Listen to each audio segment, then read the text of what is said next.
maitino. Prophet. Kumbare kunani mama? Kune boyfriend, Prophet. Sei mamanya kuti boyfriend, munoita basa rei? Ndaimbotengesa kumbare. Saka ndomadzorera here kumbare kuti vanotengesa kana ndodzorera boyfriend? Ndoita sei? Ndoita zveboyfriend kuti choose chamuruda. Prophet, nyaya ndofanyanyofambira nyaya yekuti ndiri kuda marriage, Prophet. Muda marriage ka? Yes, Prophet. Marriage inouya? Isiri yeboyfriend iyi. Muruda yani? Inobva kuna Mwari. Ngatingobvunza naye zviri simbo. Mune vangani izvozvi?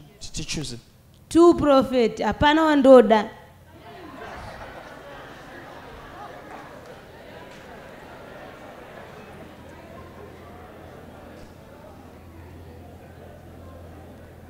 Ipapo unongotori kumba uchiti ndine simbi yangu. Ndine simbi yangu inene. Apa kuchechi uri kunzi hapana wandoda.